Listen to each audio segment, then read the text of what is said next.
Imagine this. It's your wedding week. Your house is glowing with lights, music, laughter, family, friends.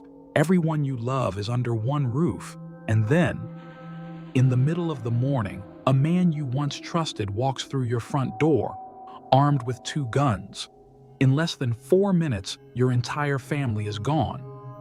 This is the story of the Gakhal family massacre, one of Canada's darkest crimes.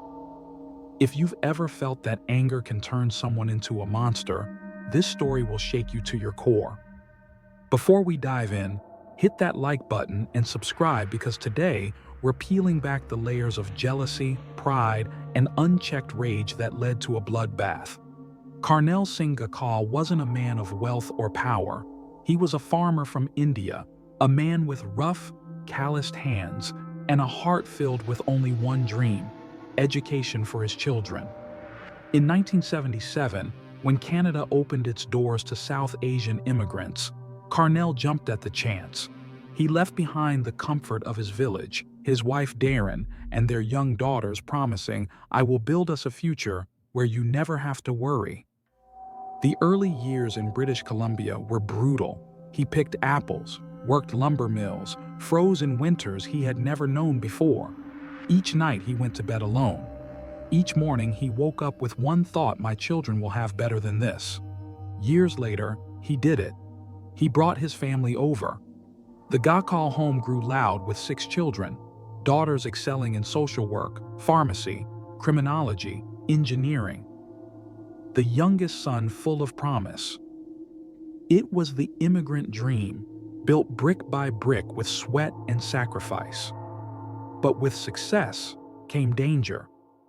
When his daughter Rajwar married Sukhwinder Mark Chahal, the family celebrated. Mark was a chartered accountant, polished, educated, a man who seemed like the perfect match. But on their wedding night, that illusion shattered. Mark, drunk, slapped his new bride. That slap became kicks, punches, bruises. Threats whispered in the dark. "If you ever tell anyone, I'll kill you." He controlled her phone calls, her friendships, even her voice inside her own home. Why didn't she leave? Because honor mattered. Because divorce, in her culture, was a scar. But pain has a way of cracking even the strongest walls. One day, she packed a bag and fled to her sister Jasbir, a social worker who had dedicated her life to helping abused women. This time, Jasbir's own sister was the victim. Together, they went to the police. Reports were filed, warnings given. But Rajwar, still afraid of shame, begged them not to arrest him. The police listened. They let Mark walk away. That warning didn't calm him. It lit a fire. His rage grew sharper, more dangerous. He told himself, "She humiliated me. She ruined my life. She will pay." He bought guns, trained at shooting ranges almost every day. Friends noticed. Neighbors noticed. Even the police had records of his threats. But no one stopped him. By June 1996, the Gakhal home in Vernon was alive with celebration. Their daughter Balwinder was getting married. The house was covered in lights and garlands. Music played, laughter echoed, food cooked in huge pots. It was everything Karnal had dreamed of when he left India. His family, together, thriving.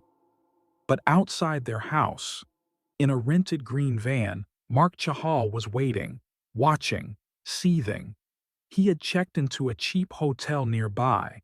In his bag, 2 semi-automatic pistols. His plan was written in rage. June 4th, 1996, 2 days before the wedding. Karnal stepped outside to wash his car. The morning was crisp, birds chirping, neighbors walking their dogs. Then pop, pop, poppy. Mark's bullets tore through Karnal's body. He collapsed by his car, blood streaking down the driveway. The windows shattered next. Screams inside the house, children crying, the sound of cartoons still playing on the TV as Mark stormed in. He didn't hesitate. He didn't shout, he just fired. Again, and again, and again. Jasbir fell on the sofa, her daughters huddling next to her lifeless body. Her husband Roger, bleeding on the floor, used his final breath to whisper a name to police. Mark, Chahal, Darren, the mother, was shot in the back. Roger's mother, in the face. The children, terrified, clinging to one another, miraculously survived, though one was hit twice. In less than 4 minutes, 11 members of the Gakhal family were gone. 4 minutes. A wedding home turned into a morgue. Mark walked out as calmly as he walked in, no rush, no panic. He got back into his green van, drove to his hotel, and wrote a note apologizing not to the victims but to his family. Then, he turned the gun on himself. The police pieced it together.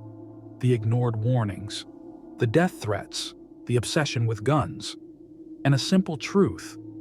If the system had acted sooner, maybe the Gakhals would still be alive. Instead, an entire family's future was erased because one man's pride couldn't handle rejection. If this story shook you as much as it did me, hit that like button and share.